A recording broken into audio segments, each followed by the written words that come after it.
Praise Lord. ദൈവത്തിൻ്റെ അതിപരിശുദ്ധമായ നാമം ഈ പ്രഭാതത്തിലും വാഴ്ത്തപ്പെടുമാറാകട്ടെ. എന്നെ ശ്രവിക്കുന്ന എല്ലാ പ്രിയ ദൈവമക്കൾക്കും യേശുക്രിസ്തുവിൻ്റെ നിസ്തുല്യ നാമത്തിലുള്ള എൻ്റെ സ്നേഹവന്ദനങ്ങൾ. അതേ പ്രിയമുള്ളവരെ, ദൈവസന്നിധിയിൽ നാം നമ്മെ തന്നെ താഴ്ത്തുമ്പോൾ, നമ്മെ പൂർണ്ണമായി ദൈവകരങ്ങളിൽ ഏൽപ്പിക്കുമ്പോൾ, ദൈവത്തിൻ്റെ കൽപ്പനകളും ചട്ടങ്ങളും ആജ്ഞകളും പ്രമാണിച്ച ദൈവത്തിനായി വേർതിരിക്കപ്പെട്ട ജനമായി തന്നെ ജീവിക്കുന്നു എന്ന് നമുക്കൊരു ഉറപ്പുണ്ടെങ്കിൽ നിശ്ചയമായി ഹല്ലേലൂയ, എത്ര വലിയ പ്രതിസന്ധികൾ നമുക്കെഴുതി കടന്നു വന്നാലും, എത്ര ഹല്ലേലൂയ തിരുത്തുവാൻ കഴിയാത്ത വിധി എഴുത്തുകൾ നമുക്ക് നേരെ എഴുതി വെച്ചാലും സ്വർഗത്തിലെ ദൈവം ഇറങ്ങി വന്ന നമുക്ക് വേണ്ടി അത്ഭുതങ്ങളെ പ്രവർത്തിക്കും. ഏത് വിധിയെഴുത്തുകളെയും തിരുത്തി എഴുതിക്കുവാൻ നമ്മുടെ ദൈവം സർവശക്തനാണ്. ആമേൻ, ആമേൻ, സ്തോത്രം. എസ്തറിന്റെ പുസ്തകത്തിൽ നാം വായിക്കുമ്പോൾ നമുക്ക് ഈ വിഷയങ്ങളെക്കുറിച്ച് നമുക്ക് വ്യക്തമായി വായിക്കുവാനിടയായി തീരും. എസ്തറിന്റെ പുസ്തകം 8-ാം അധ്യായം അതിൻ്റെ 8-ാം വചനത്തിൽ നാം ഇങ്ങനെ വായിക്കുന്നു: നിങ്ങൾക്ക് ബോധിച്ചതുപോലെ നിങ്ങളും രാജാവിൻ്റെ നാമത്തിൽ യഹൂദന്മാർക്ക് വേണ്ടി എഴുതി രാജാവിൻ്റെ മോതിരം കൊണ്ട് മുദ്രയിടുവിൻ. രാജനാമത്തിൽ എഴുതുകയും രാജമോതിരം കൊണ്ട് മുദ്രയിടുകയും ചെയ്ത രേഖയെ ദുർബലപ്പെടുത്തുവാൻ ആർക്കും പാടില്ലല്ലോ. ഇവിടെ അഹശ്വേരോശ് രാജാവ് എസ്തർ രാജ്ഞിയോടും യഹൂദനായ മൊർദെഖായിയോടും കൽപ്പിച്ച വാചകമാണ് നാം വായിച്ചു കേട്ടത്. എസ്തറിൻ്റെ പ്രത്യേകത നമുക്കറിയാം. അവൾ നല്ല രൂപവതിയും സൗന്ദര്യമുള്ളവളായിരുന്നു. എന്നാൽ തൻ്റെ സൗന്ദര്യത്തിലോ തൻ്റെ സ്തോത്രം ഹല്ലേലൂയ ശാരീരിക വളർച്ചയിലോ അല്ല എങ്കിൽ മറ്റുള്ളവരിൽ നിന്ന് വ്യത്യസ്തമായ ഒരനുഭവം തനിക്കുണ്ടെന്ന് പറഞ്ഞ് താൻ ഒരിക്കലും അഹങ്കരിച്ചില്ല.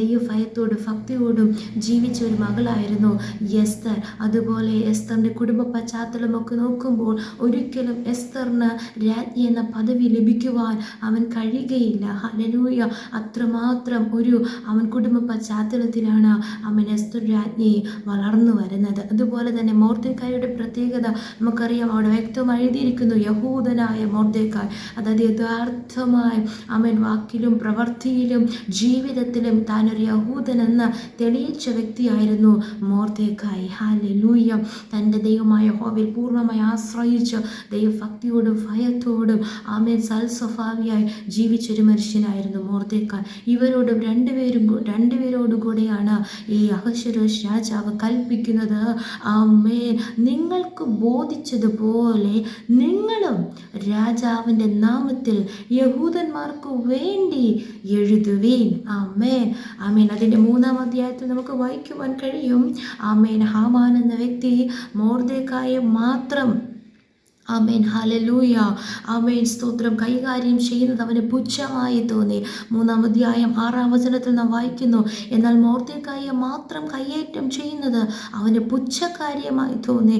മൊർദെഖായിയുടെ ജാതി ഇന്നതെന്ന് അവന് അറിവ് കിട്ടിയിട്ടുണ്ടായിരുന്നു. അതുകൊണ്ട് അഹശ്വേരോശിൻ്റെ രാജ്യത്തെല്ലായിടവുമുള്ള മൊർദെഖായിയുടെ ജാതിക്കാരായ യഹൂദന്മാരെ ഒക്കെയും നശിപ്പിക്കേണ്ടതിന് ഹാമാൻ തരം അന്വേഷിച്ചു. അങ്ങനെ സ്തോത്രം രാജാവിനോട് കാര്യങ്ങൾ ബോധിപ്പിച്ചു. സ്തോത്രം. 1-ാം മാസത്തിൽ തന്നെ അവർ എഴുതിക്കുന്നു. 12-ാം മാസം ആയ ആധാർ മാസമായ 12-ാം മാസം 13-ാം തീയതി സ്തോത്ര സകല യഹൂദന്മാരെയും കൊന്നുമുടിക്കണമെന്ന കൽപ്പനയ്ക്ക് വേണ്ടി 1-ാം മാസത്തിൽ തന്നെ അവിടെ രാജാവിൻ്റെ സ്തോത്രം ഹല്ലേലൂയ നാമത്തിൽ എഴുതി രാജാവിൻ്റെ മോതിരം കൊണ്ട് മുദ്രയിട്ടു. 3-ാം അധ്യായം 12-ാം വചനത്തിൽ വായിക്കുന്നു.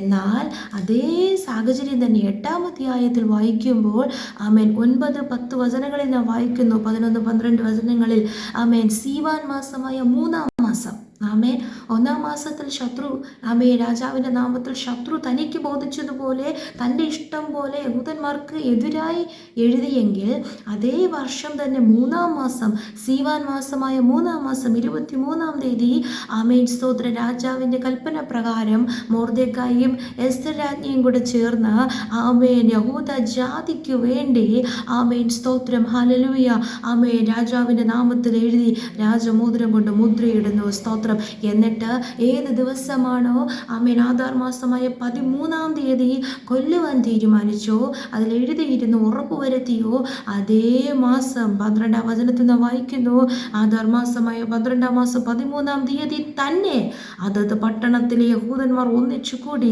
തങ്ങളുടെ ജീവരക്ഷയ്ക്ക് വേണ്ടി പൊരുതി നിൽപ്പാനും തങ്ങളെ ഉപദ്രവിപ്പാൻ വരുന്ന ജാതിയുടെയും സംസ്ഥാനത്തിൻ്റെയും സകല സൈന്യത്തെയും കുഞ്ഞുങ്ങളെയും സ്ത്രീകളെയും നശിപ്പിച്ച് കൊന്നു മുടിപ്പാനും അവരുടെ സമ്പത്ത് കൊള്ളയിടുവാനും യഹൂദന്മാർക്ക് അധികാരം കൊടുത്തു. ഹല്ലേലൂയ.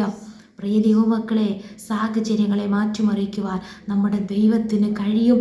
ദൈവത്തിന് മാത്രമേ കഴിയത്തുള്ളൂ. സ്തോത്രം. ആയതിനാൽ നമ്മെ കൊണ്ട് എന്തെങ്കിലും സാധിക്കുമെന്ന് ഉദ്ദേശിച്ച് നമ്മുടെ ക്വാളിറ്റി അല്ലെങ്കിൽ ക്വാളിഫിക്കേഷൻസ്, നമ്മുടെ കഴിവുകളെ നാം ഒന്നുകൂടെ മെച്ചപ്പെടുത്തി കാര്യങ്ങൾ ചെയ്തു എന്ന് പറഞ്ഞാൽ ഇങ്ങനത്തെ ഒരു മാറ്റം നമുക്ക് കാണുവാൻ കഴിയത്തില്ല. ഹല്ലേലൂയ. എന്നാൽ നമ്മുടെ കഴിവുകളെയും നമ്മുടെ അധികാരങ്ങളെയും നമുക്ക് ദൈവം തന്ന സ്ഥാനമാനങ്ങളൊക്കെ ഇറക്കി വെച്ച് അതിൽ നിന്നൊക്കെ താഴെ വീണ് ദൈവസന്നിധിയിൽ ആദ്യത്തെ അനുഭവത്തിൽ തന്നെ നാം ഉറച്ചു നിന്നുകൊണ്ട് പ്രാർത്ഥിക്കുമെങ്കിൽ ആമേൻ ഹല്ലേലൂയ. ആമേൻ സ്തോത്ര. കർത്താവ് നമുക്ക് വേണ്ടി ഇറങ്ങും. Amen hallelujah. ആമേൻ ശത്രുവിൻ്റെ അധികാരത്തെ അതിന് മുഴുവനുമായി കർത്താവ് നമുക്ക് നൽകിയിരിക്കുന്നു. സ്തോത്രം. ആമേൻ പുതിയ നിയമവിശ്വാസികളായി നമുക്ക് സാധാരണ മേൽ കർത്താവ് അധികാരം നൽകിയിരിക്കുന്നു. നിശ്ചയമായി ഹല്ലേലൂയ. ശത്രു എഴുതിയതിനെ നമ്മളെ കൊണ്ട് നമ്മുടെ കയ്യാൽ ആമേൻ യേശുവിൻ്റെ നാമത്തിൽ നമ്മുടെ ജീവിതത്തെ തിരുത്തി എഴുതിപ്പിച്ച് ആമേൻ സ്ഥിതികൾക്ക് അവസ്ഥകൾക്ക് വ്യത്യാസം വരുത്തുവാൻ നമ്മുടെ കർത്താവ് സർവശക്തനാണ്. ഈ വചനം നമുക്ക് പൂർണ്ണമായി വിശ്വസിക്കാം. വചനപ്രകാരം കർത്താവ് നമ്മേവരെയും അനുഗ്രഹിക്കുമാറാകട്ടെ. നമുക്ക് ഒരുമിച്ച് പ്രാർത്ഥിക്കാം. നല്ല ദൈവമേ, സ്വർഗ്ഗസ്ഥ പിതാവേ, അനുഗ്രഹിക്കപ്പെട്ട ഈ പ്രഭാതത്തിലും അങ്ങ് ഞങ്ങൾക്ക് നൽകിയ നല്ല ആലോചനയ്ക്കായി സ്തോത്രം ചെയ്യുന്നു. കർത്താവേ, മാനുഷിക ബുദ്ധിയൊന്നും ഞങ്ങൾ ചിന്തിക്കുന്നില്ല അപ്പാ. മാനുഷിക ബുദ്ധിയുടെ കാര്യങ്ങളൊന്നും ഞങ്ങൾ പ്രയോഗിക്കുന്നില്ല കർത്താവേ. അങ്ങയുടെ കാര്യങ്ങൾ പൂർണ്ണമായി താഴ്ത്തുന്നു, സമർപ്പിക്കുന്നു കർത്താവ്. ഞങ്ങളെ തന്നെ അമ്മേ സ്തോത്രം പൂർണ്ണമായ ദൈവകരങ്ങൾ ഏൽപ്പിച്ചു പ്രാർത്ഥിക്കുന്നു. കർത്താവെ, എടുത്തിരിക്കുന്ന തീരുമാനത്തിൽ ഉറച്ചു നിന്ന് ഏർപ്പാടോട് വിശുദ്ധിയോടെ തന്നെ നിലനിൽക്കുവാൻ കർത്താവെ ഞങ്ങൾക്ക് കൃപ നൽകണമെന്നതിനായി സമർപ്പിക്കുന്നു. ഈ നാടുകൾ ശത്രു ഞങ്ങൾക്കെതിരായി എഴുതി വെച്ചിരിക്കുന്ന രേഖകളെ അമ്മ ഞങ്ങളെ കൊണ്ട് തന്നെ യേശുവിൻ്റെ നാമത്തിൽ അതിനെ തിരുത്തി എഴുതുവാൻ കർത്താവിന് പദ്ധതിയുള്ളപ്പോൾ ദൈവകരങ്ങളിൽ കർത്താവിലേക്ക് ഉപയോഗമുള്ള പാത്രങ്ങളായി ഞങ്ങളെ സമർപ്പിക്കുന്നു. സ്ഥിതികൾക്ക് അവസ്ഥകൾക്ക് വ്യത്യാസം വരുത്തി എൻ്റെ ജീവിതങ്ങളിൽ വൻ കാര്യങ്ങളെ കർത്താവ് ചെയ്യുന്ന കൃപയ്ക്കായി സ്തോത്രം. പ്രാർത്ഥന കേട്ടതിനാൽ സ്തോത്രം. യേശുവിൻ്റെ അധികാരമുള്ള നാമത്തിൽ തന്നെ ആമേൻ, ആമേൻ, ആമേൻ. May God bless you all.